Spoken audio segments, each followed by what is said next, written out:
Within the silent temple, ancient murals of deities overlook a lone youth in pinstripes. He stands before a massive statue, lost in thought. A flicker of hope shines in his eyes. This is Kim Dan, our story's legendary lead. Suddenly, a voice breaks his meditation. It is the great monk, asking if the hour of battle is near. Dan nods firmly. Today, the championship final begins. The monk smirks playfully. Lose today, and I'll shave your head for the priesthood, he jests. Dan wonders if this is encouragement or a recruitment trap. Big brother. A sleepy whirlwind crashes the scene. His teenage sister, Yenna, stumbles in while half-heartedly brushing her teeth.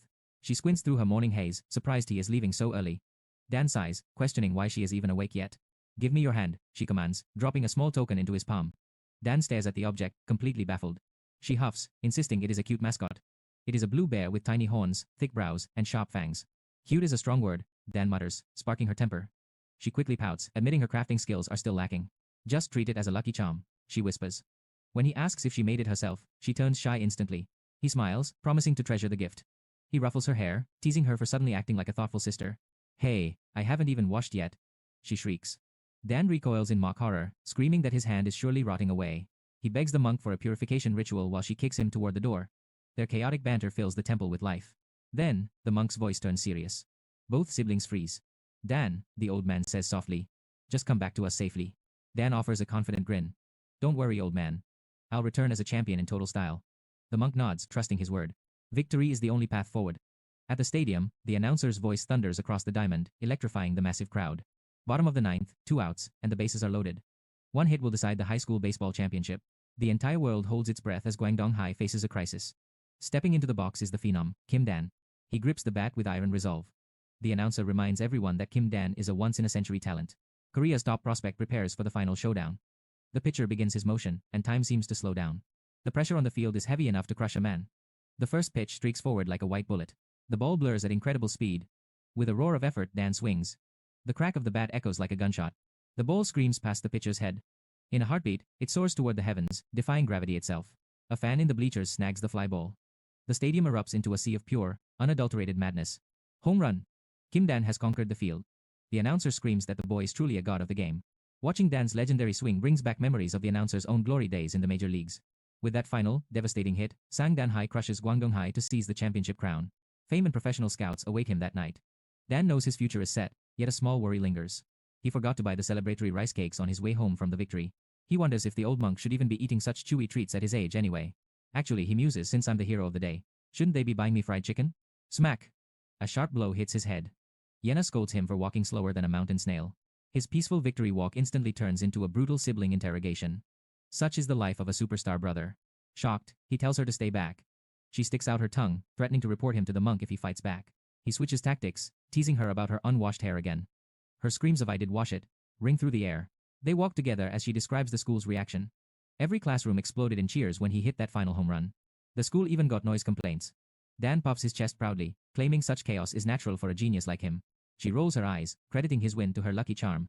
Dan replies with a dry, heavy dose of sarcasm. That means you owe me a gift, she demands. Dan ignores her, focusing on his hunger as they hurry toward the temple.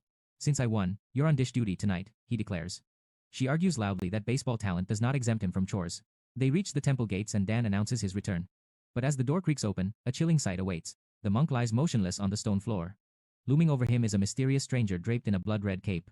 Yenna freezes, her face draining of all color. A piercing scream erupts as the horror of the scene sinks in. Dan's heart hammers against his ribs. The stranger claims innocence, but Dan's rage boils over. He lunges forward instantly. He swings his bat with lethal intent, but the phantom dodges effortlessly.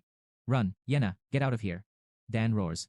She hesitates in terror before finally fleeing in tears. The intruder apologizes, claiming his time is short, then reveals a glowing crystal. In a flash of light, the man teleports, striking Dan, and pressing the gem into his chest. Find Anyar, the stranger commands. Dan's blood runs cold. The man's face is his own identical twin. Suddenly, the world shatters. Dan plunges into a dark abyss, waking in a nightmare cave filled with skulls and writhing centipedes. Giant eggs crack open, birthing multi-legged horrors that swarm toward him. A fanged creature sinks its venom into his shoulder, but Dan grips his bat. The real battle for survival starts now. He snatched the bat, swinging wildly to repel the swarming insects. Fighting this horde was impossible. He had to retreat immediately. Dan sprinted with everything he had as the swarm trailed behind. Lost in this dark abyss, finding sanctuary was his only hope. These creatures were unnervingly fast. Suddenly, the cavern's true scale became clear. Trapped and cornered, he was out of options. Dan plunged into the lake's depths. Gasping for air, he realized the insects wouldn't follow. The water was his shield. Suddenly, agony flared in his leg. Parasitic leeches had already latched on. He scrambled ashore, frantically tearing the bloodsuckers away. Fury and confusion boiled within him. Monsters were everywhere. Was this really the fate of a simple baseball player? This nightmare defied logic. Had he been transported to another realm entirely? Suddenly, his fingers brushed against something familiar. It was his sister's lucky charm, now mangled and missing an eye. How did this worn-out trinket end up here? Had it been in his pocket? Thoughts of Yenna and the monk flooded his mind, along with that bastard who started this. He suppressed the rising panic. Despair wouldn't save him. Taking a ragged breath, he steeled his resolve to survive. Calm returned, and he began scouting for an exit. Unbeknownst to him, a predator was already closing the distance. Corrosive venom dripped onto his bat. He spun around to find a colossal spider towering over him. Fear froze his blood. He hit the dirt as the beast lunged. Rolling away, he witnessed the nightmare chasing him. Escape was his only chance. Luck was on his side as he spotted a narrow crevice. He sprinted, the small opening representing his only hope for survival. The spider's fangs narrowly missed his flesh. He squeezed inside just in time. The beast was blocked, but danger remained. A jagged leg pierced the gap, stabbing between his feet. It was trying to hook him. Fortunately, the crevice was too deep. Dan trembled, staring into the monster's gnashing mandibles. Finally, the predator retreated into the shadows. He exhaled a shaky breath. Death had brushed against him. Suddenly, he noticed his arm turning a sickly purple. His veins were bulging unnaturally. The insect's venom was spreading fast. He could no longer feel his limb. His life was now hanging by a single thread. With a useless arm, hiding forever wasn't an option. Peeking out, he scanned the cavern for a way forward. A flicker of light appeared, casting a human shadow. Hope surged through him. He shouted desperately, waving for help. He wasn't alone after all. But as the figure approached, his relief turned into pure, unadulterated horror. It wasn't human, it was a skeleton with a parasitic spider atop its skull. The monster lunged, snapping its jaws. He narrowly evaded the strike. As the undead fell, he saw the parasite's limb pierced deep into the bone. It was a living puppet. He gripped his bat, ready to shatter the source. But reality didn't go as planned. His bat snapped like a twig. The skeleton bit deep into his shoulder. Groaning, he fought to shove the corpse away. He shoved the splintered wood into its maw, pushing back. The beast shook it off, grabbing his face with icy claws. Fangs aimed for his throat, but he blocked with his forearm. Agony flared. Desperate, his hand searched for any weapon. He seized a jagged stone and hammered the skeleton's skull. He didn't stop until the undead was a pile of bone. The sound of shattering bone echoed. Exhaustion took hold, but his respite was short-lived. More glowing eyes appeared. He was beyond fed up. An entire legion of parasitic undead emerged from the abyss, hungry for his flesh. Rage replaced fear. He wouldn't go down easily. He charged forward, meeting the horde head-on with a roar. A skeletal hound sank its teeth into his calf. Gritting through the pain, he smashed his elbow into its skull. A humanoid corpse slammed him down, aiming for his face. He kicked it away just before the others swarmed. Suddenly, a voice called his struggle amusing. He looked down in shock. His lucky charm was actually speaking to him. He stared at the tattered doll in disbelief. Had he finally lost his mind? He demanded to know what it was. The doll dissolved into mist. It coldly stated that only those who grasp destiny live. He had to choose now. Time slowed to a crawl. The voice urged him to move before the monsters closed in. He sprinted toward the flame. Claws grazed his back as he reached out. His fingers brushed the mist, and a blinding light consumed the cavern. The monsters recoiled from the divine radiance. Blue flames erupted in his eyes as he grasped the swirling mist. The weapon took form a shimmering baseball bat. He felt a wave of irony. Of all things, it was this? A monster shrieked and charged. Dan's fury exploded. He swung with devastating power, obliterating the beast into dust. He stood in shock. Only shattered remains were left. A massive surge of power coursed through his entire being. The logic didn't matter anymore. With this weapon, he would crush every monster in his way and survive. Dead bodies littered the ground as Dan panted. His mist club vanished, leaving him stronger, yet his stomach growled with hunger. Famine gnawed at his gut. Suddenly, eerie fungi pulsed with light. He hesitated, weighing life against a lethal meal. These glowing spores were his only hope, yet danger lurked. Were they a divine gift or a toxic trap? Steel resolved in his eyes. He chose the gamble. Better a swift poison than the agonizing crawl toward death. Dan bit down, eyes snapping wide. A burst of flavor. Against all odds, his desperate wager had paid off. Vitality returned to his limbs. Hunger sated, he turned his focus toward survival's next necessity. A nearby pool of water. Leeches swirled in the murky depths. Yet he drank. The filth was revolting, but in this hell, standards were a luxury. Sickness should have claimed him by now. Yet, the mysterious club pulsed, shielding his body from the cave's lethal toxins. This hellish existence grew manageable under that enigmatic power. Still, the shadows churned as monsters began their relentless swarm. These weren't earthly creatures. Despite their iron-like carapaces, Dan spotted the fatal flaws in their movements. Time to strike. Slaying them was effortless with his artifact. As they fell, the club hungrily consumed their remains, feasting on the fallen. Each kill fueled his ascension. Healing light mended his wounds, forging him into a predator within this abyssal nightmare. Confidence bloomed within the darkness. He believed he could conquer this pit until a gargantuan shadow loomed before him. Death hid in every corner, but this behemoth was the apex. It prowled the nest, a guardian of the abyss. The beast remained stationary, watching. Dan searched every crevice for an escape, but the cave offered only cold stone and despair. Only one path remained. Salvation lay beyond the nest, the very heart of the monster's territory. He had to cross. Entering that slaughterhouse was madness. Could a mere human slip past such a colossal bringer of death? Thoughts of home and family twisted like a knife. Would he ever see them again? Despair threatened to drown his resolve. Questions burned. How did he arrive here? And why did that robed stranger share his very face? The mystery deepened. Find it? The man had whispered. Dan pushed the enigma aside. Survival was the only currency that mattered right now.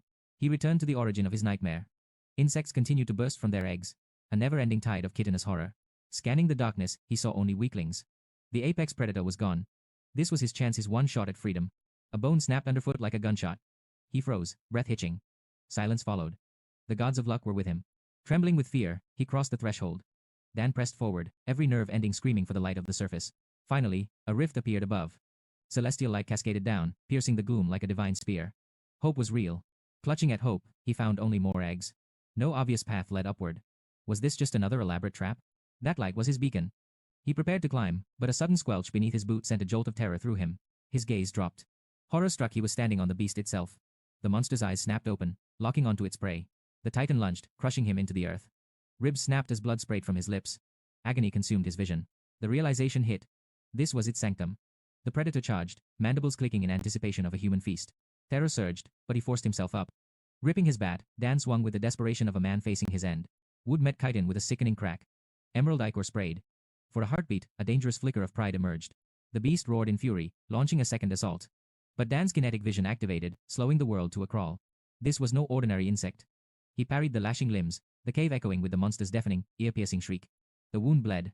It was vulnerable. Fear vanished, replaced by a cold, sharp certainty. The monster could be killed. The beast unhinged its maw, unleashing a roar that shook the very foundations of the earth. Dan's blood ran cold. A tide of spiderlings swarmed, a literal carpet of death rushing to defend their king. The odds were impossibly stacked. Knuckles white, he swung. Each strike shattered carapaces as he pivoted, crushing the scavengers attempting to flank him from behind. Lungs burning, he stood amidst a mountain of corpses. Yet the swarm was endless, a nightmare that refused to end.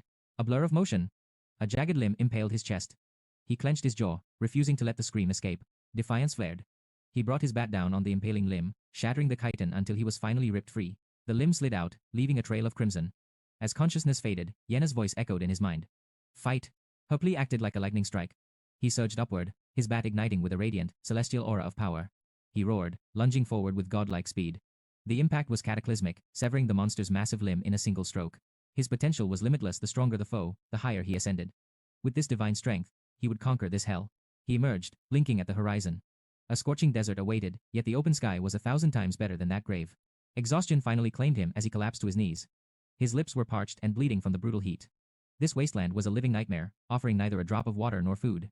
Grotesque skeletons were his only company, a sight that no longer stirred fear in his weary heart. Despite surviving countless battles, a pathetic death by starvation now seemed his inevitable fate. With his strength fading, he slumped onto the barren earth. No living soul stirred in this desolate void, only mindless abominations. Was he the last survivor in a world where humanity was extinct? He shut his eyes tight, praying this hellish reality was merely a fever dream. But a sudden, distant shout pierced the silence, jolting his consciousness back to the waking world. A stern warrior warned young Chloe to keep her distance from the stranger. He's still alive, she argued. Dan stared in disbelief, his emotions finally shattering into a fit of uncontrollable messy tears. She barked at him to stop weeping, but the floodgates wouldn't close. The sheer relief of seeing another speaking human in this wasteland was overwhelming, a miracle he never expected to witness. His messy wailing was truly a sight to behold. The man urged him to regain his composure for a proper introduction. Chloe grumbled about their schedule, but the man pointed out Dan's desperate joy. Abandoning him wasn't an option, especially since Chloe was the first to rush to his side. Her face flushed red at the truth. Reluctantly, she relented, earning a nod of approval from her companion. As the campfire crackled, the intoxicating aroma of a simmering stew filled the air. Dan's eyes were locked on the pot, his stomach roaring. Chloe joked that he looked like he hadn't eaten in years. It's been over 5 days since my last meal, Dan admitted weakly. Chloe gasped in horror, wondering how any human could endure such a feat. Dan himself couldn't explain how he was still standing. He suspected his survival was tied to the essence he absorbed from the fallen monsters. The man frowned, noting such bizarre magic was unheard of. Dan's heart raced, so magic was real in this realm. Skepticism filled Chloe's voice as she demanded to know his origin. Dan struggled to find the words to describe his world. The man intervened, suggesting they focus on the meal before diving into his tale. Once fed, Dan revealed he was an interloper from another dimension. His weapon held a dark secret. Every kill mended his wounds and pushed his physical limits further, granting him terrifying new strength. It was a bizarre power, one that left them unsettled. That night, an eerie silence hung over the desert. When Dan claimed his bat had cleared the area, Chloe was stunned, but the man sensed mystery. Usually, the cursed dead of this land rise again at dusk, regardless of their injuries. Yet, those Dan had struck down remained cold and lifeless. Their very essence had been devoured, preventing their resurrection. The man's eyes lingered on the peculiar bat, sensing an ancient power. After a moment of silence, he thanked Dan, admitting that for the first time in years he could sleep without one eye open. If you're aimless, join us, the man proposed. He promised to guide Dan through this treacherous land and eventually find a path leading back to the home he had lost. Chloe's jaw dropped at Aries' sudden offer. Aries' gaze was piercing, searching for the truth in the boy's eyes. Dan nodded solemnly, accepting the lifeline, while Chloe could only offer a resigned sigh. Under the morning sun, Chloe gathered local cacti, tucking them away with practiced ease. Dan was amazed to learn they were edible, praising her survival skills. She shrugged, calling it common knowledge for wanderers. Watching her thrive in the wasteland, Dan couldn't help but beam at her. Flustered, she asked what was so funny. He chuckled softly, noting how much she reminded him of his precious little sister. Chloe huffed, insisting she was no mere child. Now officially part of the group, Dan struck up a conversation. When he asked if her ears were real, she looked at him as if he were insane. He shook his head. As their journey continued, Chloe shared the lore of the bestians and the harsh rules of this world. Step by step, Dan began to grasp the knowledge required to stay alive. When she asked about the races of his world, Dan revealed that only humans existed. How dull, she teased, before sprinting ahead to join Aries, the stoic leader of their small band. They taught him how the local monsters hunted and how to strike back. More importantly, they revealed their mission, to execute a monster sovereign. Dan marveled at his luck in finding such powerful allies. Though still a stranger to this land, Dan felt a rare sense of security. He had stumbled upon souls of genuine kindness. That night, he clutched his lucky charm, lost in a whirlwind of thoughts. Sleep eluded him. Aries appeared from the shadows, sensing the young man's turmoil. Dan confessed his mind was racing, and Aries guessed the source, the bittersweet memories of the home he had left behind. Aries admitted his own curiosity. In all his long years, he had never encountered a traveler from beyond the stars. My world is nothing like this, Dan replied, his voice heavy with nostalgia.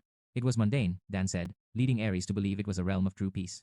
A bittersweet smile touched Dan's lips as he realized his old life was actually a paradise compared to this. His former struggles were luxuries here. He even tried explaining the rules of baseball to a bewildered Aries. With newfound resolve, Dan swore to fight his way back home, no matter the cost. A colossal dracon beast lunged from the sands. Death was not on today's agenda. Dan urged Chloe to flee while he held the line. Gripping his bat with white-knuckled intensity, he prepared for the clash. He swung with every ounce of desperate strength, shattering the beast's ocular bone. The dragon roared in agony, its vision blurred. Enraged, it slammed into Dan, sending him flying like a broken doll. A violent impact forced Chloe to look back in terror. Dan lay crumpled, glaring at the encroaching death. The dragon's jaws opened wide, ready to end him, but in that heartbeat, everything changed. A flash of steel bifurcated the monster from gullet to tail. As the carcass fell, Aries stood calmly over the remains. Chloe screamed at him for his tardiness, her voice thick with worry. Are you hurt? She cried out. Dan waved her off, but then his bat began to pulse with an eerie light. A spectral entity emerged, devouring the dragon's corpse as they watched in silence.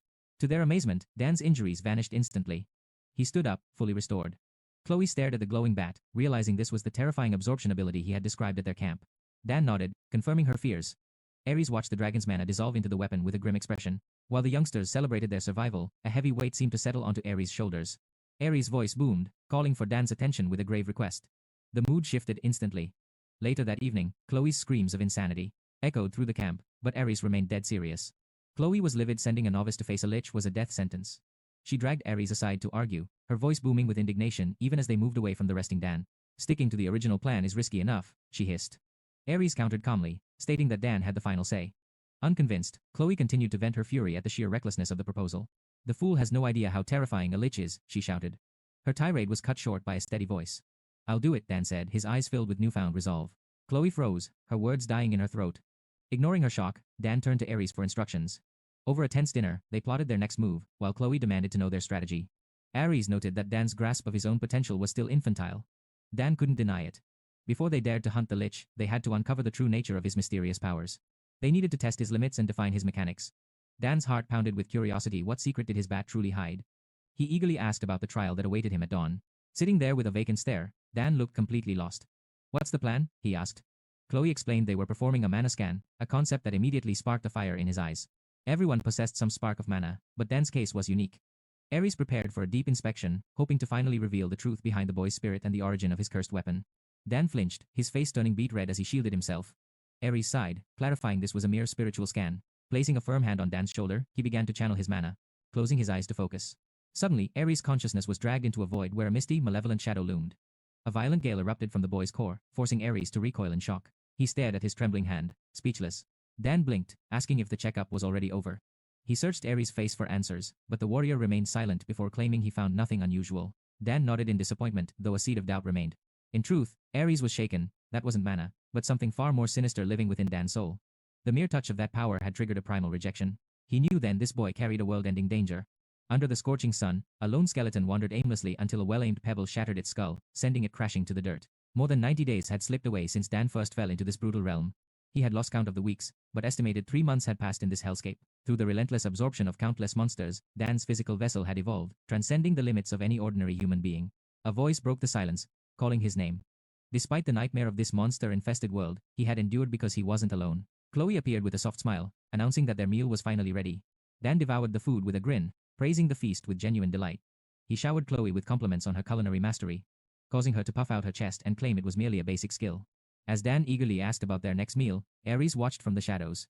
He noticed how naturally the boy bonded with others, even skillfully tricking Chloe into handling all the domestic chores with a clever smile. Ares approached, asking if Dan's secret training was bearing fruit. Dan sighed, admitting that mana manipulation was proving far more difficult than he'd hoped. Despite his best efforts, the power remained just out of reach. He couldn't feel a single spark of energy, lamenting his apparent lack of talent. Ares remained silent, his suspicions confirmed. It was a fool's errand to hope for a normal awakening in someone so cursed. The warrior realized Dan possessed zero magical aptitude, much like himself. Still, Ares offered a word of comfort, reminding the boy that he was already swimming in a sea of mana, even if he couldn't grasp it. Keep at it, Ares encouraged, and perhaps you'll command the flow one day. Dan beamed, declaring that his raw strength was enough to suffice. He truly hoped to be a shield when they finally faced the Lich. A heavy silence fell over his companions at the mention of that name. Ares finally spoke, his voice cold and resolute, informing Dan that he would never be allowed to face the Lich in direct combat. Confusion clouded Dan's eyes, but Ares explained the harsh reality. While the boy was strong by human standards, he was no match for a supreme undead ruler. His only purpose was to consume the remains. Once Ares delivered the killing blow, Dan would simply erase the corpse. It was for his own survival, Ares insisted, promising they would reach their destination within a few days. He urged the boy to rest. Dan nodded, and their grueling march continued. By day, they carved a path through the undead, and by night, they shared simple meals. While the others slept, Ares stood guard, a silent sentinel against the darkness. Another sun set, leaving Chloe gasping for breath. Ares urged her forward, pointing toward the canyon's end where the tomb awaited. Seeing her struggle, Dan stepped in, wordlessly taking her heavy pack onto his shoulders. With a simple "let's move," he led the way, bringing a small smile to Chloe's tired face. They trekked deep into the ravine until the massive ancient doors of the Lich's tomb finally loomed before them. Descending the cold stone stairs, they entered a suspiciously pristine hall. Dan remarked on how clean the crypt was, but Chloe shivered, sensing a dark omen in the silence. Ares gripped his weapon, sensing danger. The atmosphere was thick with dread, but Dan tried to break the tension with a joke. He teased Ares, asking if the legendary warrior was actually afraid of a few restless spirits or lurking ghosts. He chuckled, mockingly predicting Ares' next warning about a phantom standing right behind him. He laughed at his own wit, oblivious to the temperature in the room dropping to a bone-chilling sub-zero. A spectral voice whispered "found me," and Dan's soul nearly left his body as he shrieked. Reacting on pure instinct, he swung his club at the ghost, cursing the entity for its terrifying prank. Chloe watched in disbelief, wondering if one could truly bludgeon a spirit with a wooden bat. Dan huffed, claiming that absolute determination was the only thing that mattered when facing the supernatural. As they ventured deeper, Dan's curiosity grew regarding their ultimate foe. Ares went quiet, eventually describing the Lich as the undisputed sovereign of the dead, a being who commanded legions of the fallen. As if on cue, a rotting corpse lunged from the shadows, nearly catching them off guard. Ares continued his grim tale, explaining that a fully resurrected Lich possessed enough power to plunge the world into eternal night. They had to strike now, before the monster regained its full strength. Even if killed, the Lich was bound to return every 100 years through a cycle of dark rebirth, unless they could change the rules. Ares looked at Dan with a glimmer of hope. The boy's unique absorption ability was the missing piece. If Dan could consume the Lich's essence, he might finally sever the chains of resurrection forever. Dan's eyes widened at the weight of his task. He admitted he wasn't sure if his trusty club could handle such a divine burden, as its mysterious power didn't seem to work on every foe he encountered. He didn't understand the mechanics of his own gift, yet he remained optimistic. Distracted by his thoughts, he failed to notice the floor beneath him beginning to pulse with a faint, eerie violet light. Chloe screamed a warning, but it was too late. Dan turned, his expression blank as Ares roared for him to jump away. Suddenly, an ancient magic circle erupted into a blinding flash of light. Before Dan could even blink, he was swallowed by the radiance and vanished. A deafening silence returned to the hallway, leaving Chloe and Ares staring at the empty space where their friend once stood. Ares suddenly bolted forward at an impossible speed, clutching Chloe in his arms.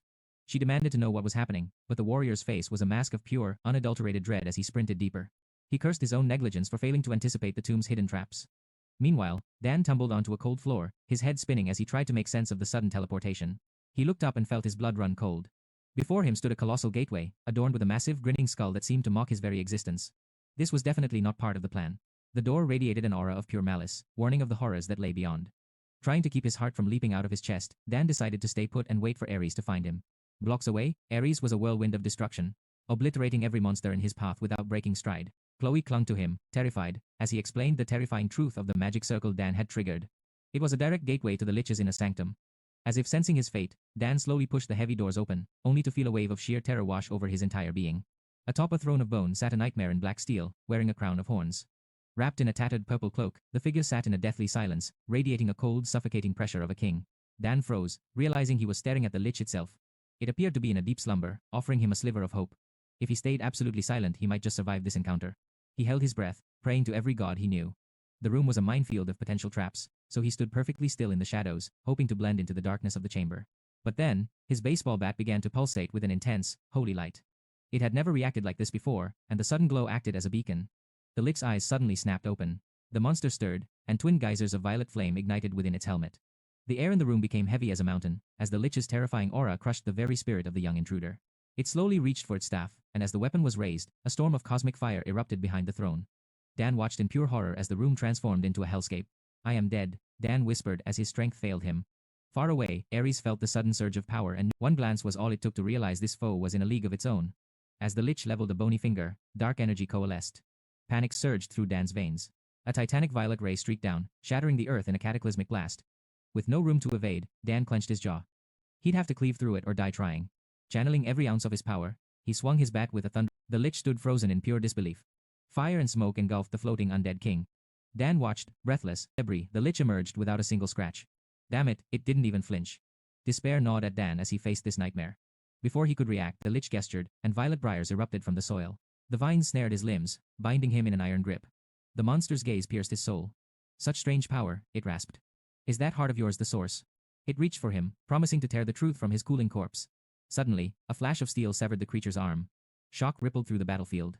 There stood Ares, radiating a terrifying dark aura. His blade hummed with sinister intent as he faced the Lich. With a single stroke, the vines crumbled, freeing Dan. "You okay?" Ares asked, his eyes never leaving the foe. "Step back, I've got this."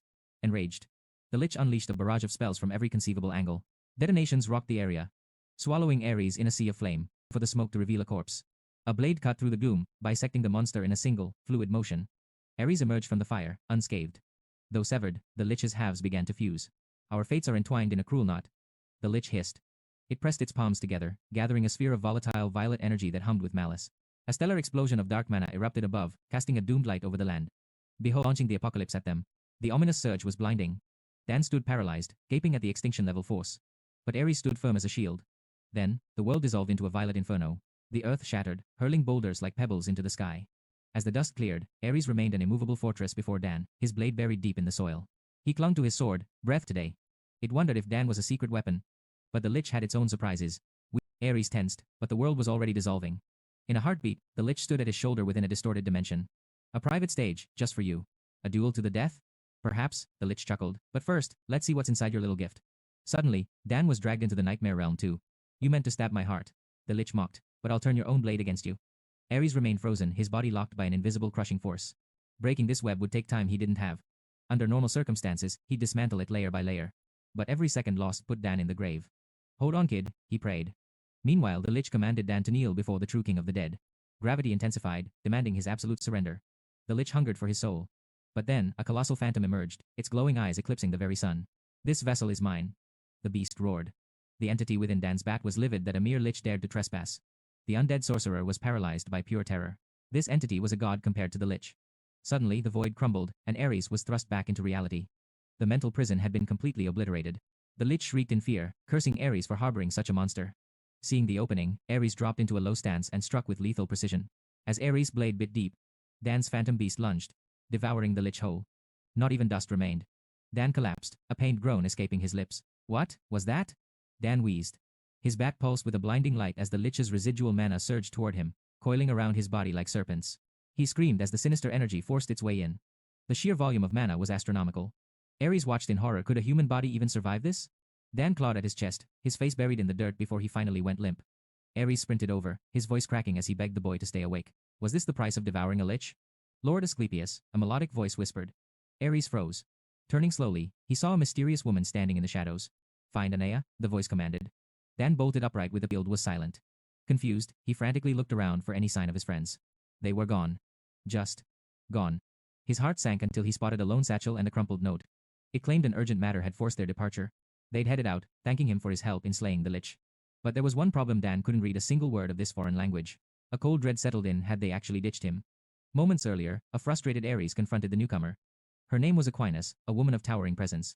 Crimson hair flowed behind her as she moved with lethal elegance. Her gown, adorned with golden butterflies, fluttered like wings. With a chilling smile, she delivered her message. His Imperial Majesty demands your presence. Ares sheathed his blade, frowning at the abrupt news. Since when has the Emperor ever waited for permission? She teased. The Emperor took what he wanted. Ares scowled, knowing he had no choice. We'll talk at the palace, Aquinas noted, eyeing the carnage he'd left behind. As they neared the portal, a voice halted them. It was Chloe, breathless and frantic. Is Dan all right? She cried, her eyes searching for the fallen boy. She checked for the Lich, where? Aquinas offered a mocking wave as Chloe rushed to Dan's side. She tried to rouse him, but Ares stopped her. He's just unconscious. Aquinas observed the drama with icy detachment. Ares hated leaving things unfinished, but the Emperor's call was absolute. He ordered Chloe to prepare a survival kit. Leave a map and rations for him, he commanded. Chloe was stunned but obeyed. Meanwhile, Aquinas narrowed her eyes, her suspicion regarding Dan growing by the second. A mere boy absorbing a Lich? How delicious. The information was a treasure she hadn't expected. A predatory, sinister smile crept across her face as they departed. Snapping back to her senses, she realized everything was finally prepared. Ares gave the signal to depart. He leaned in, whispering a chilling warning. To survive, she should lose all interest in that boy. Chloe's gaze drifted back toward the sleeping Dan. Aquinas followed suit before he softly muttered her compliance to the warning. Then, the portal vanished. Now alone, Dan grumbled that they were far too cold. His heart felt heavy. He'd already begun to view them as family. He couldn't believe they'd just abandoned him. For a moment, he felt like the only one who truly cared. After venting, he accepted they had their reasons. Ares credited him for the Lich's fall, yet Dan felt unchanged. Despite supposedly absorbing its power, he didn't feel a single bit stronger at all. Scratching his head, he decided to search for some spoil. There had to be legendary loot lying around. He found a heroic cursed skull orb, and a legendary staff was proving far more difficult than he'd imagined. Relying on phone apps his whole life hadn't prepared him for this. A village lay west beyond the skeleton, knocking it back with ease. Using the survival skills Ares and Chloe taught him, he only won. Finally, the barren lands ended. Before him lay a vibrant forest, the first sign of lush greenery he had seen in nearly a full year at last. No monsters, just the serene whisper of nature. Suddenly, a violent explosion rocked the earth. Dan watched the smoke rise, looking completely and utterly bored. Deep within the woods, a blonde adventurer sprinted for his life. Cursing his luck, he barely dodged a lethal magical blast that scorched the ground nearby. The shockwave sent him flying. Fear gripped him as he realized his foe, a wyvern. Even their strongest, Robert, had been ruthlessly slain by the beast. Robert died instantly, so what could a bronze rank do? They only came to hunt goblins, yet they had encountered this terrifying nightmare instead. As the beast roared, he prepared for the end. Suddenly, a figure intercepted the wyvern's maw. He looked up to see his savior, Alyosha. She called him Alt, demanding he get up immediately. He stammered, asking why she returned, hoping that she had some kind of secret plan to survive. She admitted that if she had a plan, Robert would still be alive. She told him to run on the count of 3 and never look back. He agreed, but the wyvern struck mid-count, sending Alyosha tumbling. Alt screamed in horror, just as a whistling arrow suddenly streaked past his ear. The projectile pierced the beast's face. Saras had appeared, bow in hand. She apologized to Alt, her eyes filled with a frantic and desperate resolve. She couldn't abandon them. Approached. Then, with a thunderous boom, a mysterious figure crushed the wyvern's head. It was finally Dan. Our boy just absolutely demolished that wyvern with one hit. The beast fell with a massive lump. Dan shrugged, claiming it was nothing special. Alt insisted otherwise he had saved their lives. Without his intervention, they'd be history. Luckily, Alyosha's wounds weren't fatal, and she would survive. Witnessing such power, Alt wondered if Dan was a high-rank hunter. Maybe gold or even platinum. Completely speechless. They waited, but Dan was genuinely clueless. He had no idea what those ranks even meant. Eventually, Alt hoisted Alyosha onto his back. Dan revealed he was from another world. Surprisingly, Alt believed him instantly. Saras noted that since teleportation existed, interdimensional travel might be possible. She trudged along, carrying the heavy gear of her fallen teammates. In this world, magic made the impossible seem like a very real possibility. Dan offered to help, but she politely declined the burden. Alt mentioned the world was full of mysteries they had yet to fully uncover. Dan realized his situation was incredibly rare. Suddenly, a strange creature appeared and began devouring the wyvern's massive corpse right before their eyes. Asked if everyone in Dan's world possessed such terrifying abilities. Dan felt cornered. Probably, Dan replied, choosing the path of least resistance. Finally, they reached their destination as Alt introduced the territory to their new friend. This was Shiltruk, the eastern edge of the Lamenia kingdom. Seeing the town, Dan began to well up with tears of pure relief. Alt asked if the city. Later, Dan feasted at a local pub, downing ale with satisfaction. He never imagined his first legal drink would happen in another world. The booze here definitely had a unique, different kick. Alt and Saras excused themselves to tend to their wounded friend and recover the fallen. Hearing about their lost comrade made Dan's stomach churn. Alt noticed his expression, handing him some coin and urging him to get some rest. They'd reunite at the inn once their duties were done. Dan thanked him, his face already glowing red from the effects of the strong spirits. Looking around, the reality finally set in. Dwarves and beastmen walked the streets. This was undeniably a fantasy world he had entered. Contemplating his next move, he decided that a good sleep was priority one. Lack of time. Suddenly, a knock echoed. It was Ceres, asking if he'd rested well. Alyosha loomed behind her. Dan stared, caught completely off guard. As they descended, a sharp voice suddenly called out for our protagonist. It was Alt, waving enthusiastically. Dan approached as the feast arrived. Alt revealed that Alyosha had personally requested this meeting to see him. She came to offer her gratitude, looking uncharacteristically shy. Alt confessed he had been too dazed yesterday to give a proper thank you. Dan brushed it off, noting their help granted him a peaceful rest. Alt then formally introduced himself as a humble copper seal hunter. Representing the righteous wanderers, Alt introduced his human comrades. The fierce Alyosha Wilder and their sole rear guard, Ceres. Dan's confusion about hunters and seals left them stunned. His ignorance of such common knowledge felt like a shock to the system. Recalling Dan's mysterious origins, Alt corrected himself. He explained that hunters are elite warriors tracking wild beasts and lethal monsters. Acting through the official Hunters Guild, they fulfill diverse requests, typically operating in tactical squads of 2 to 4 members. Seals signify guild rank, ascending from steel to copper, silver, gold, platinum, and finally mithril. Some parties feature a blend of tiers. Since missions are restricted by the weakest link, most hunters prefer banding together with those of an equal rank. While lower ranks handle pests, Silver Seal hunters are true veterans, dedicated solely to the extermination of high-threat monsters. Reaching silver is a dream for many, while Gold Seals are elite forces. Even major guild hubs boast only a handful of gold tier parties. Gold ranks often lead silver squads, rather than grouping together. As for platinum hunters, they are legends Alt has only heard rumors of. Fewer than 20 platinum hunters exist worldwide. And above them? The Mithril Seals, a divine circle of only 10 elite individuals. Only 3 Mithril legends remain active today, true gods among men. Dan finally grasped the sheer weight of this hierarchy. These seals represent more than power, they are vital identification and credit. This makes stolen seals a lucrative treasure on the black market. Faking a hunter's status is a capital offense. To earn their copper seal, Alt's team had to toil through countless dangerous guild missions. Alt admitted their rank was modest, but they survived. Meanwhile, Dan felt his mind reeling from this massive lore dump. Seizing the moment, Alt dropped a bombshell. He wanted Dan to join them. He quickly added that it was merely an invitation. A stranger in this land needs coin and status. Conveniently, their party had a vacant slot waiting for someone exactly like him. It was a perfect alliance. Dan realized he had to integrate into this world if he ever hoped to find a way back home. Survival required resources and intel. Alyosha mentioned Dan's rumored strength, hearing tales from Alt and Ceres about his legendary wyvern hunt. A single strike had felled the beast. With him, death seemed a distant thought until a mocking voice branded them all liars. A hand slammed onto their table. Free to stand down. Alyosha demanded she vanish, but Mary just laughed, cruelly asking why a common pet was allowed to dine with real people. She insulted Alyosha's heritage, telling her to eat on the floor like an animal. This was the arrogant leader of the noble oppressors. Mary's cold gaze landed on Dan. Curious about the newcomer, she questioned if he truly slew the wyvern. Our hero gave a simple, blunt nod. She demanded proof of his kill for profit. All tried to explain the situation, but Mary just scoffed at their pathetic lies. Dan's patience snapped. He had endured enough of her venom and ordered her to shut up. Mary merely smirked, daring him to act. Knuckles cracking, Dan warned that this little pipsqueak was testing his limits. Mary's face contorted with rage at the insulting nickname. She spat back, calling him a gutter-born lowlife. As Dan's irritation peaked, a mysterious man suddenly intervened to break the tension. An orange-haired stranger offered a calm apology, baffling Dan with his friendly smile. Mary grumbled as Brian interrupted her tirade. Brian, a human from the noble oppressors, insisted they stop ruining the meal and return to their own seats. Ignoring her screams to let go, Brian began herding Mary away. However, Dan's annoyance was far from over. Dan gripped Brian's shoulder, demanding an explanation. Brian's gaze turned icy as he advised Dan to just drop it. Startled but undeterred, Dan fired back a glare, stating that both of them were becoming a major headache. The room went silent. A heavy stare-down ensued until a tiny figure tugged at Brian's cloak. The girl apologized, noting that slaying a wyvern sounded like pure fantasy. This was Erin, a dwarf. Dan was speechless. It seemed the smallest person present was actually the most rational. Keeping his thoughts private, he watched Erin lecture. Noticing his friends' worried faces, Dan relented. He told them to take Mary and leave before things got ugly. Erin thanked him, but the childish Mary stuck her tongue out as they left, sending Dan into a silent fury. He warned them to vanish before his restraint snapped. Back at the table, Ceres prayed, tongue but a kind soul.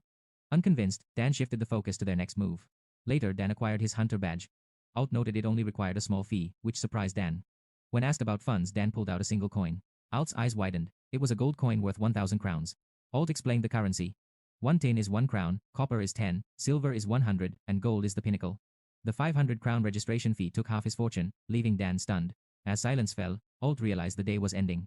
He explained they needed to prepare for the upcoming raid. Dan, too, required rest. Dan offered a non-committal promise to consider it before they parted ways. After wishing them safe travels, Dan exhaled a heavy, weary sigh. After a chaotic morning, a single gold coin worth 1,000 crowns glittered in his palm. A 3-crown breakfast, plus the lodging and spirits from the night before, totaled 25 crowns. The math hit him instantly. This single coin meant roughly 20 days of survival. In his old world, this wouldn't even buy a few fast food meals. Homesickness struck hard. He had been so close to comfort. Now, he was back to the desperate grind. Resigned, he set out to gear up for a proper hunt. However, the shopkeeper's eyes scanned him. She slapped a 230 crown price tag on basic gear, directionless and bleeding funds. His next stop was the guild. He marched to the reception desk, slapping a chosen parchment down with newfound determination. He declared his intent to hunt. His epic legend began not with dragons, but with dragging flour sacks and mucking out filthy stables. He even tackled mountains of laundry, feeling less like a hero and more like an underpaid servant. The hunter's dream, it was the same desperate hand-to-mouth cycle he had always known. Life is a grind, regardless of the world, Dan grumbled. His gloomy thoughts were suddenly interrupted by the mouth-watering aroma of grilled skewers from a street stall. Salivating instantly, he justified a small indulgence after his grueling day. He traded 3 crowns for a mystery meat skewer, but the first bite changed everything. His eyes shot wide. It was heavenly. Even a diet of instant ramen couldn't prepare him for this. Intrigued, he began probing the vendor for his culinary secrets. Suddenly, a hidden observer locked onto him. She produced a mystical compass that swung violently toward Dan. While she watched in silence, Dan remained blissfully unaware. As he praised the food, a sharp tug at his shirt stopped him. "I have finally found you," a voice. Skeptical Dan listened as she proclaimed him the foretold hero, demanding some shred of evidence. She cited her master's prophecy. The compass would identify the world's savior. Her sacred duty was to serve as the hero's loyal, predestined companion. Dan's skepticism clashed with her unshakable faith. Her mentor was Denise, the legendary witch of prophecy. "Is she actually anyone important?" Dan asked flatly. "Her visions are absolute," the girl boasted. "When her shoulder aches, the heavens weep." Indeed, it had poured exactly as the witch had once predicted. "That is just a weather forecast," Dan deadpanned. Enraged, she screamed blasphemy and demanded a retraction. Dan folded instantly, not wanting a holy war over clouds. Dodging a religious dispute, he asked for the next step. If he truly was the chosen one, she was bound to assist his every whim and endeavor. Her magic was his to command. When asked what he would do, she confidently declared, "Save the world." Dan cut her off with a sharp rejection. "My only goal is going home." Her confusion grew as Dan dismissed her master, her prophecies, and the entire concept of becoming some world-saving puppet. He had 1,000 reasons to return to his reality. "Find someone else," he commanded, certain that he was not the sidelines. Mary smirked, noting the girl looked like she had just been brutally dumped. Brian scolded her for snooping and urged her to help with his workload instead. "You just do not get it, Ryan," she countered dismissively. "Other people's drama is peak entertainment." Brian groaned, noting he was buried in tedious paperwork while she enjoyed the show as the party leader. She shrieked that such labor was his sole purpose, claiming noble duties occupied her time. Brian, however, recognized the girl as Denise's legendary disciple. The Witch of Prophecy's protege? Intriguing. Years ago, Denise had gifted her a mystical compass, an artifact forged to lead her straight to her ultimate fate, and the girl ventured forth. Yet, the path ahead held a twist that even a prophet could not have foreseen. Back in the present, Dan was drenched in sweat, lugging heavy sacks. An elderly woman thanked him, and Dan responded with a tired but genuine smile. Ariel watched from the shadows, baffled that a hero was performing such trivial tasks. Impressed by his diligence, the woman offered him a generous bonus. As Dan bowed in gratitude, Ariel questioned if he was simply destitute. Was this truly the man from the prophecy? Her resolve began to waver. Dan's voice broke her trance. He had known she was tailing him all day. "Give it up," he sighed. "Go back to your master already." He doubled down on rejecting the hero mantle, but his heart sank when she revealed to assist him. Whether navigating dimensions or mucking out barns, she would remain by his side. Her mind was set. The following morning at the guild, Alt sat in a quiet corner, strapping on his gear when a familiar voice hailed him. It was Ceres, worried that Dan had vanished from the inn. As Alt frowned in confusion, Mary cut in, sneering that the hero had obviously fled. She mocked his one-hit wyvern boast, claiming he had run before his lies were exposed. Seeing Mary in full plate, Alt questioned her sudden presence. Ignoring him, she mentioned strange monster sightings near Shelltrack. Creatures that should not exist that were emerging, prompting her elite party to mobilize. The noble oppressors had volunteered to investigate, which included babysitting a group of rookies who had already lost half of their fighting strength. Alt tolerated the insults toward himself, but drew the line at Dan. A horned beastman in glasses, Veronica, piped up, asking about this mysterious man. Sarah flared up, defending the man who had saved their lives. She warned Mary that further disrespect would not be tolerated by their party. Mary scoffed, claiming their savior was preoccupied with a new romance. She gleefully described the red-haired elf girl who was babbling about destiny. Ceres hissed that they were getting too intimate to remember his oath. A chilling, dark aura erupted around her as she declared, it was all a lie. Mary froze. Ceres pointed out that Dan claimed to be a total stranger to this world. Yet, after only 3 days, he suddenly has a lover? The math did not add up. Ceres's killing intent was peaking when a voice suddenly cut through the tension. Everyone turned to see who had arrived. While Alt looked stunned, Dan appeared with Ariel following closely behind. Dan offered a cheerful greeting, but his next words would leave them even more speechless. Alt was relieved, but Mary immediately branded Dan a traitor. Both Dan and Ariel were left blinking in confusion at the sudden, baseless accusation. Mary lashed out at Dan for abandoning his original party for another. Meanwhile, a terrifyingly dark shadow continued to loom over a silent, seething Ceres. Jealousy was clearly in the air. As Mary called him a backstabber, Dan's patience finally snapped. He coldly asked why she was even meddling in his business. Alt did not mind the change, but he was genuinely curious about the mysterious elf mage. He could not help but ask how they had actually met. Ceres's aura remained lethal. Dan struggled for an explanation, but Ariel calmly intervened, stating that destiny itself had guided her to his side. While Alt and Mary turned red, Ceres looked like she was 2 seconds away from a murderous rampage. Even Brian, watching from the sidelines, could not help but blush. He felt like he had front row seats to a high-stakes, top-tier romance drama. Dan frantically told Ariel to watch her phrasing before rumors spread. Alt then asked for her name and if she would be joining the upcoming hunt. She agreed, making it clear her only loyalty was to Dan. She had even secured a license just for him. Brian thought she seemed like a devoted wife. Veronica noted her pure nature. Alt explained that since Alyosha was still recovering from her wounds, having more allies was a much-needed relief for the team. Dan apologized for the late notice, but the group was ready to move. They set out, heading toward the territory of the primitive goblin tribe. Goblins possess the cunning of a child and are naturally vicious. They raid settlements using crude tools, stealing whatever livestock and property they can find. Individually, they are weak, but their pack mentality makes them a nightmare. Alt noted that goblin raids around Shiltruck had been increasing at an alarming rate. Their last attempt to find the colony was interrupted by a fierce wyvern attack. That fateful encounter was exactly how they had first crossed paths with Dan. The pieces finally clicked for Dan. He understood the past, but he could not figure out why Mary's annoying party was still tagging along behind them. Alt explained that due to the recent monster surge, extra security was required. Mary's group was supposedly there to provide protection during their journey. Mary arrogantly claimed that low-rankers like them should feel honored to be protected by her. Dan's irritation was reaching its absolute breaking point. He questioned why they needed such unpleasant company. Alt understood the friction, but he reminded Dan that despite their attitudes, the noble oppressors were highly capable. They were a rising star party, already reaching silver badge status in just. Still, Dan could not help but look at them with pure skepticism. Mary tried to grill Ariel about her origins, but the elf ignored her completely. Alt could only sigh at the clashing personalities within their group. Dan muttered about eventually teaching that arrogant brat a lesson. Before proceeding, Alt stopped to finalize their tactical formation for the coming battle. Dan would take the vanguard with his blunt weapon, while the girls supported the rear. Alt then inquired about Ariel's specific magical specialty. Ariel seemed puzzled by the question. Alt apologized, admitting he was not an expert on the complex inner workings of high-level magic. He mentioned the known categories like destruction and alchemy. For instance, Veronica specialized in augmentation to enhance the party's physical abilities during combat. Knowing her magic type was vital for their strategy.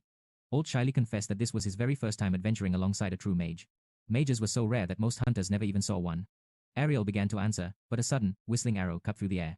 The projectile stopped inches from her face as Dan caught it barehanded. A goblin ambush had begun, and they had not sensed a thing. Dan glared toward the tree line. Brian moved to engage the hidden attackers, but Mary held him back with a sharp commanding gesture. She wanted to see if Alt's proper hunters could handle a simple ambush themselves. From the shadows, a goblin let out a blood-curdling screech. Before it could strike, Dan's bat connected with a sickening crunch. He scanned the area, seeing goblins already falling to his team's swift counterattack. Dan remarked on how easy the fight was. Alt praised his skills, but Ceres noted how unusual it was for goblins to target hunters. Goblins usually prey on the weak and elderly. It was suspicious that they had specifically targeted the mage, Ariel, from the very start. They still needed to purge the main colony to prevent further raids. Dan suddenly realized his mistake. He had not left a single goblin alive to interrogate. He casually asked if they should head deeper. To his surprise, the entire group was frozen in fear, looking at something behind him. Mary was pale with shock, but Dan just kept talking. Confused by the sudden, heavy silence, he asked if something was wrong. He was oblivious to the massive crimson beast looming over him. Alt screamed for him to move as giant claws swept toward his head. Mary lunged forward, her lance deflecting the lethal strike just in time. The boys were stunned. They had not expected the arrogant noble to act first. Brian told Dan to clear out, claiming their party would take it from here. A legendary rock mountain troll had appeared right on their path. Mary warned that this was no ordinary foe. Dan offered to help, but Alt quickly blocked him, fearing the lack of coordination would be fatal. Alt insisted that Dan trust the experienced noble oppressors for now. Ariel simply sighed as Veronica began her rhythmic chant, activating battle spirit fortification. The spell surged through her allies, shocking Alt with its sheer potency. Suddenly, the rock mountain troll roared, locking its gaze onto Mary. It lunged with terrifying speed, its massive claws crashing against her shield. The impact sent her reeling backward, struggling to hold the line. Aaron locked her sights onto the beast. As Brian lunged, her bolt soared, piercing the rock mountain troll's eye with lethal precision. The monster recoiled in agony. Brian shouted to his mistress, who acted instantly. She braced her shield, creating a perfect springboard for his assault. He catapulted into the sky. Entrusting the kill to him, Brian tightened his grip and carved through the troll's remaining eye. Crimson sprayed like a geyser as the beast shrieked. Dan watched, breathless at the party's flawless, devastating synergy. They fought as a single entity. Their movements betrayed a bond forged through hundreds of lives. Wounds were mere scratches that its cursed regeneration would soon mend. Lacking arcane firepower, this was a nightmare matchup. Mary gritted her teeth, ordering the team to pierce its heart. To kill it, they had to destroy the core. She signaled Veronica. The noble oppressor party was famous for their elite coordination. Despite their perfect formation, a glaring weakness remained. They lacked the raw, destructive force needed for a finishing blow. Erin's slow reload speed hampered her damage. Meanwhile, Brian and Mary's armaments were ill-equipped for slaying giant-class threats. Veronica, their sole mage, specialized only in buffs. Her direct offensive capabilities were virtually zero. Frontliner Mary wielded a specialized lance. Ordinarily reserved for cavalry, this weapon presented a unique challenge on foot. Its uneven weight made it weaving a high-level strength fortification spell. Layers of speed, durability, and weapon buffs stacked onto Mary. With the buff speaking, she accelerated beyond the limits of any warfighter. The spectacle. This terrifying velocity had earned Mary the title. Side. Alt and Dan froze, staring through the gaping hole left in the troll's chest. Mary boasted of her superiority, beginning a victory speech that a true noble leads through sacrifice. Dismissing her pain, she ordered the group to retreat for safety. They needed reinforcements, but fate was cruel. Without warning, a black arrow sprouted from Mary's chest. Ryan's world shattered. Even Mary stared in disbelief as the color drain from her army emerged. Goblins and trolls began a synchronized march toward the exhausted party. Brian stood paralyzed by the sheer numbers. Alt's blood ran cold as he realized they were completely surrounded. Aaron's heart sank, and before Brian could protest, Mary's desperate gaze silenced sacrifice. Suddenly, the suffocating tension was shattered by an unexpected calm voice. "Stop the melodrama," the voice rang out. "You shouldn't underestimate us like that." It was Dan, stepping forward. Did she truly believe he'd abandon a comrade to die? The party watched, stunned by his sudden audacity. Mary barked at him to go. That primitive club of his wouldn't even leave a mark on a troll's hide. Dan shrugged, claiming the gun, but a troll was already upon her, its massive fist descending like a boulder. Death loomed over her, yet Dan intervened. A single thunderous swing of his bat completely obliterated the monster's limb. The veterans stared in disbelief. As the troll shrieked in agony, Dan nonchalantly addressed the stunned leader. He inquired about the next move, noting the team's readiness. Mary remained speechless, her reality turned upside down. Alt stood his ground alongside him. Aaron refused to be the coward who deserts their commander. Mary was flawed. Regaining her composure, she issued orders, but Ariel stepped forward, volunteering to clear the field herself. With a playful smirk, Ariel unleashed her true potential. Every element was her plaything. Mana augmentation flared to life. She invoked the rising dragon flame. A gargantuan vortex of incinerating heat consumed the entire monstrous horde. Ariel beamed as the threat vanished. Mary chuckled at the sheer absurdity before finally losing consciousness. The diagnosis was grim. A rare, deadly poison. They needed a cure, and fast. Dan questioned why she lived in squalor rather than a palace. Aaron sighed, revealing Mary's fall from grace. Mary was highborn. Bond began years ago, when Brian was but a caged prisoner. Beside him sat a weathered, middle-aged man. He pressed the boy, asking what sin led him to this cage. Brian met the question with a cold silence. The man merely shrugged, letting the secret die. He warned that it mattered little, as war captives usually danced upon the gallows. Fate was already sealed. Behind their rickety cart, the guards grumbled, their voices heavy with boredom and disdain. One soldier spat that executing scum across the realm. To him, they were nothing more than breathing corpses. His partner sighed, claiming it was all for the sake of appearances. They had to maintain the illusion of justice. Yet the truth was bitter. The cart was filled with victims of circumstance, not criminals. During the chaos of war, trials were a luxury they couldn't afford. People were simply swept up like trash to be discarded. Hearing this, the weight of their hopeless situation grew even heavier. A guard hissed a warning to keep his tongue in check. Careless talk could easily invite a death sentence. But the conversation died prematurely as a jagged arrow tore through the soldier's throat. He gagged on his own blood as life escaped him. Panic erupted as the soldiers screamed of an ambush. From his spot by the door, Brian watched the unfolding carnage with wide eyes. A sapphire banner featuring a golden rose danced in the wind. Blue-cloaked knights charged like a tidal wave, their armor gleaming with lethal intent. The red-uniformed guards were utterly slaughtered. The attackers cut through their ranks with terrifying precision. Once the iron scent of blood settled, the knights approached their commander. They gestured toward the cart, seeking judgment for the 3 survivors. A young knight spat that these rats deserved only a swift execution. The middle-aged prisoner began to tremble, sensing the end. Slowly, a high-ranking noble moved toward the wooden cage. Brian looked back, his gaze unwavering. The lord demanded to know what crimes had stained their hands. Desperate, the older man begged, claiming they were nothing but lowly scavengers and petty thieves. They had only picked through the pockets of the fallen. Brian simply kept his gaze fixed on the floor. The lord studied him, noting the boy's hollow eyes. "So young, yet your soul is like a candle that has already burned out," he mused. He asked if Brian had truly abandoned all hope for survival. He pressed for the boy's crime. Brian finally lifted his head, his eyes burning with defiance as he told the man to just kill him. He mocked the noble, asking if he lacked the courage to slay a nameless brat. The lord's personal guard bristled at the insult, reaching for his steel in an instant. Unexpectedly, the lord chuckled, intrigued by the boy's sheer audacity. He liked that fire. In fact, he decided the boy would be the perfect plaything for his youngest daughter. He commanded his men to toss the boy into the belief at their father's whim. Just like that, Brian's fate shifted. He was now a slave to the high nobility. Curiously, upon arrival, he was led to a steaming aromatic bath. Brian was baffled by the sudden luxury. It felt like a strange dream. Moments before, as he crossed the threshold, the headmaid had recoiled in pure disgust. She refused to let him near the young lady, while reeking of the pits. Wash until your skin is raw, she commanded. Brian sat in the water, stunned. This treatment was far too lavish for a mere slave. He wondered if this family simply had more gold than sense. Then a darker thought surfaced. They were either foolish or incredibly fearless.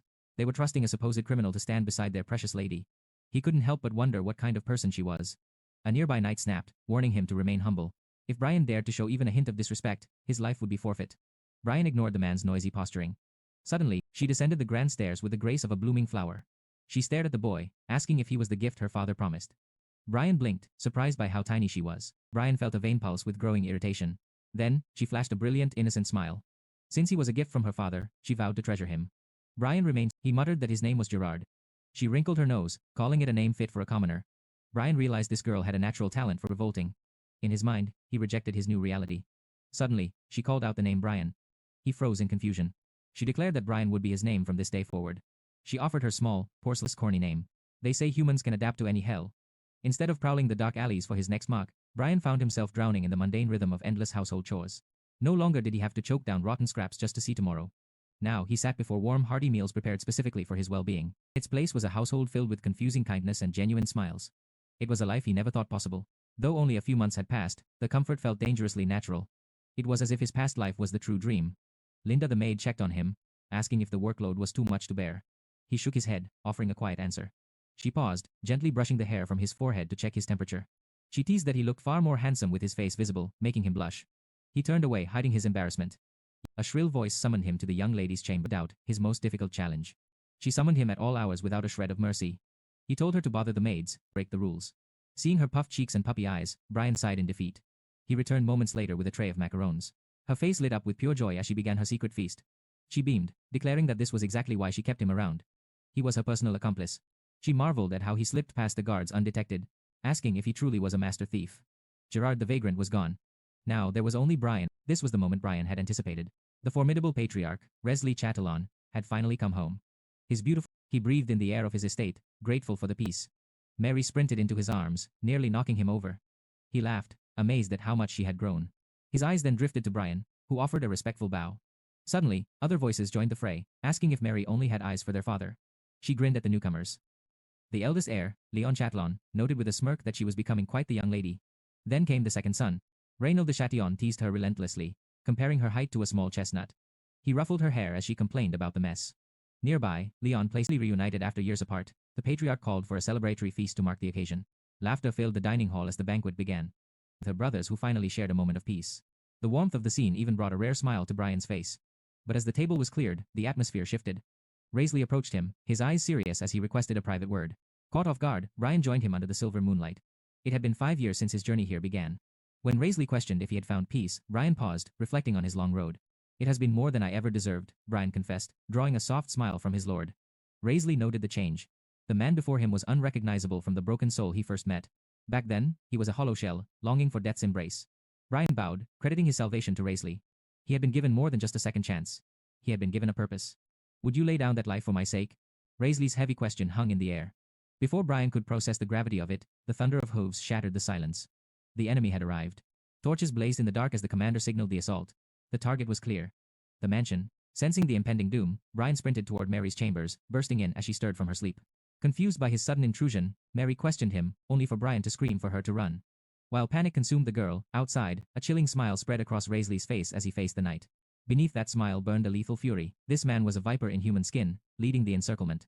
Claiming survival as his only motivation, the Central Kingdom's commander stood firm. Meanwhile, Raisley and Leon, flanked by their loyal guards, stood as a living wall before the mansion's gates, ready for the slaughter. Jeffrey's words only stoked Raisley's wrath. To save his own, reminded the Lord that not every man had the luxury of choosing an honorable death in such a cruel world. Through the halls, their lungs burned as they sprinted for their lives. When she begged for answers, his only response was a frantic plea to keep moving forward. In his hands, terror gripped Brian as he realized his lord intended to stay behind. Do your duty, and I shall do mine, Raisley had commanded. Now, facing the knights, he openly mocked Jeffrey. He dared the commander to try and take his head with such a pitifully small force. Jeffrey countered that he would never challenge the Central Kingdom's strongest warrior unprepared. Suddenly, a massive, monstrous shadow loomed. Raisley's eyes widened in horror. He was staring at the terrifying power of the legendary zodiacs. Rage erupted as Raisley realized the enemy commander had been brought into the very heart of the capital. Within minutes, the estate was in servants echoed through the night. The nightmare was inescapable. Mary stood frozen as she witnessed the garden transform into a graveyard of corpses. Brian grabbed her shoulder, his voice a desperate roar as he tried to snap her back to reality. We have no time for tears. Move, Brian shouted, forcing her to focus through the chaos. With her voice trembling in terror, Mary could only weep as Brian gripped her wrist, dragging her toward survival. They reached the stables, Brian calling out for Linda and the horses. But hope died instantly. A blood-stained killer stood over Linda's lifeless body, his sword dripping with the blood of their fallen friend. Drenched in gore, the assassin watched them with cold indifference. Linda was already gone. Brian's heart sank as the killer let out a dark chuckle, remarking that they had arrived at the most opportune moment. Don't fear, the killer whispered, the pain will be over before you know it. But before he could strike, a blur of motion interrupted his killing blow. A new warrior landed between them, shielding the pair. It was Reynold, his face a mask of lethal intent. Leveling his blade at the intruder, he barked an order for Brian to take Mary and vanish. Brian hesitated, torn between his roar of go, left no room for argument. With a face twisted in agony, Brian forced himself to turn away, dragging a screaming Mary into the darkness. Brian pushed forward, ignoring the stables. The enemy assassin merely sighed in frustration, clearly annoyed by the sudden interruption. He had expected only to hunt down fleeing rats, but this was a prize beyond his dreams. Deep in the forest, far from the burning ruins, Brian and Mary fled on horseback, while the girls unsheathed, desperately fighting back the flood of his own despair. They had survived the night. Now, Brian sat by a flickering fireplace, his mind lost in the traumatic memories while he watched over. Was broken by news. The guild's investigation was complete. Movement of beast tamers. From the shadows of the second floor, Brian's voice somber, hauntingly quiet expression, miss. Despite providing gold, poison and monsters, her perfect plan had faltered. This woman, Aquinas, vened, begging for mercy. Aquinas decided that his luck had run out. No more chances would be given. Nearby was Hugo Fogati, a high-ranking lieutenant under Ares. He questioned Aquinas, asking if she truly intended to abandon their pursuit of the prestigious Chatillon family so easily. It's unavoidable, she replied coldly. Since the ambush had crumbled, the territory's defenses would be impenetrable now. Furthermore, the Hunter Guild was bound to intensify their search, making any further moves far too risky. Direct action would only draw the Guild's unwanted attention, and she had no desire to provoke the wrath of Asclepius. She refused to let a failed scheme jeopardize her standing with such dangerous players. What began as a half-hearted proposal had become a mess she was leaving behind. As Aquinas departed, Hugo remained in the shadows. He had no intention of leaving, he still had debts to settle. He muttered about a score that had remained unsettled for far too long, a grudge involving Mary. Meanwhile, in a dark corner of the city, the sound of rhythmic. With his hands bound, the victim collapsed into the dirt. His captor, Brian, was in no mood for games or patience. He loomed over the man, issuing a final, chilling warning to speak the truth. From Brian during the interrogation. Ariel remained indifferent, appearing to doze off nearby. The battered captive screamed his innocence, for a second. For a man who knew every secret in the territory, to miss an entire battalion of mages and monsters was simply impossible. The interrogation this man refused to break. Brian's patience snapped as he raised his steel to strike. The victim squeezed his eyes shut, bracing for the cold kiss of death. But a hand suddenly clamped onto Brian's wrist like a vice. It was Dan. His code to become butchers. Brian wrenched his arm away, snarling that Dan wouldn't need to get his hands dirty, but Dan argued that silence was no different from murder. A heavy silence fell as Dan stood shocked, but Brian's rage was just beginning. He screamed that while. Meanwhile, Ariel remained motionless, her mana sense reaching out. Suddenly, a spark. She felt the surge of magic nearby and calmly announced she had finally found their prey. They hurried through the forest, but Ariel was already flagging, her breath coming in ragged gasps. Dan realized the grim truth: her physical stamina was absolutely non-existent. Pushed to her limit, she told them to press on. Dan hesitated, worried, but Brian didn't look back. He vanished into the trees, leaving his companions behind without a second thought. Brian shouted back that he didn't have a single second to waste. Dan stood speechless. He turned to offer Ariel a ride on his back, but when he looked around, she had vanished. Dan's jaw dropped in pure disbelief at the absurdity of it all. Meanwhile, in a darker part of the forest, Hugo was meticulously cleaning his blade. Memories of 5 years ago flooded back with chilling clarity. He never imagined the Chatillon brat he failed to finish back then would be hiding in a hole like this. The thought carved a wicked grin across his face. Pure luck. Ariel, meanwhile, was wandering in circles, sighing. Her legendary lack of direction had struck again, separating her from the group. A rustle in the brush caught her eye, drawing her closer. As she moved to investigate, the sky bled into a charcoal gray. Brian broke through the thicket and stopped dead. Standing there was a ghost from his past, Hugo. A jagged scar now ruined his right eye, staring back with a milky, dead gaze. Hugo tilted his head, asking Brian if they had met. He clearly hadn't expected visitors. Brian's fists trembled with a murderous fury. Hugo stood up nonchalantly, surrounded by a carpet of cooling corpses. It was a total bloodbath. Brian's voice shook. Did Hugo do all this? Was he the monster behind the beast tamer ambush? Hugo's gaze shook, as he was already in a killing mood himself. Meanwhile, Dan was frantically shouting Ariel's name, baffled by how she'd vanished in a heartbeat. She was surprisingly clumsy for someone so powerful. Dan's worry then shifted to Brian, who was likely charging headfirst into a nest of monsters all by himself. Dan could only scowl as his head began to throb. This entire mess was turning into one massive, unavoidable headache. The servant of the Chatillon house. Hugo's memory was as sharp as his steel. He laughed, knowing Brian was desperate for the lady's antidote. Hugo dangled the vial like a carrot, mocking him. A chance for revenge and salvation all at once. He asked why Brian was getting so worked up already. He advised him to stay calm. Hugo didn't want the girl dying from a mere goblin's poison arrow. After surviving that tragedy, such an end would simply be too boring. The mockery fueled Brian's next strike. Hugo admitted his loyalty was admirable, but it was clear that Brian didn't understand the vast power gap between them. With a single flick of his wrist, Hugo sent Brian's dagger spinning into the dirt. He hadn't even moved his feet. He asked if Brian really thought that toy could kill him. Brian's hand shook as blood dripped onto the leaves. Reality finally set in. In his blind rage, terrifying nickname, the Maniac Duelist. He earned that title through a fanatical obsession with the dance of death. Even when victory was guaranteed, his thirst for blood was never satisfied. He would demand a life-or-death duel with the enemy commander to decide the outcome. The fact he stood there today meant he had never once lost. Fear began to swallow Brian whole. Hugo taunted him, asking where all that fire went. To stoke the flames of hatred, Hugo began to tell a story. Master, a man worthy of the Central Kingdom's greatest house. It was a magnificent duel, Hugo recalled. He told Brian he should have seen the look in Reynolds' eyes as the light of life slowly faded from them. When his sword pierced that noble heart, it was a masterpiece only he witnessed. He then laid out his twisted plan. Kill Brian, then find the young lady. He'd tell her every agonizing detail of that day, give her the cure, then demand a duel. He imagined the tiny lady charging at him in a blind fury. He promised to carve her up like a piece of art slowly and painfully. He laughed, the sound echoing through the trees like a chilling symphony of madness. No, Brian rasped. He swore Hugo would die right here. Filled with a sudden, explosive rage, Brian charged forward with speed that blurred the air. But Hugo remained unmoved. He dodged the frantic strikes with a look of pure boredom. Then, he casually opened a deep gash across Brian's torso. Blood sprayed into the air. Brian tried to counter with a desperate punch, but Hugo's blade bit into his leg. Brian stumbled, staring at the growing pool of crimson. He backed away, his breath coming in ragged pants. He screamed at Hugo, asking what he was doing. Hugo's answer was chillingly simple. He was just making sure his new toy didn't break too early. Brian's fury peaked, but Hugo was already losing interest in the one-sided game. With a sudden movement, Hugo's blade caught Brian's chest. Brian coughed up blood, unable to comprehend how the strike reached him from that distance. Elsewhere, a tiny rabbit stopped before Ariel. But they led straight toward Chiltruck. Was it another beast from the Tamers? She assumed the village soldiers could handle it, but a chill ran down her spine. Brian lay there, drenched in blood.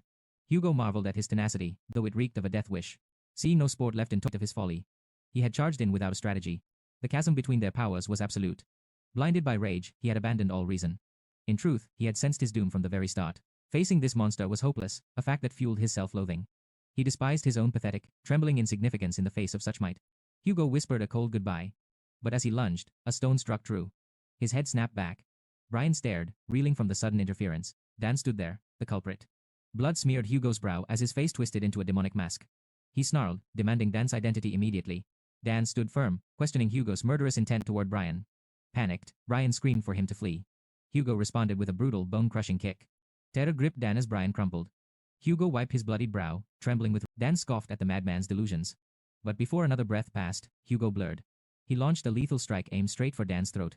By some miracle, Dan arched back, feeling the blade's chill. Hugo's eyes widened in disbelief. Fed up with the unprovoked assault, Dan swung his bat. Hugo recoiled, startled by the sheer force. Was this magic? No. He could not fathom such raw, devastating power erupting from mere human muscles alone. The impact left his hands vibrating. Dan realized bloodlust had replaced dialogue. Hugo, meanwhile, fixated on the strange weapon and Dan's absurd, inhuman strength. You have a fascinating friend, Brian. Hugo chuckled darkly. His boredom vanished instantly, replaced by a twisted excitement. With a wicked, jagged smirk, Hugo vowed to strip Dan to his very core. That concludes our tale for today. For weekly updates, follow my brand new second channel, Manhwa Updater. Don't miss a single heartbeat of this journey. Join our update gang now. Stay awesome, stay legendary, and I will see you soon.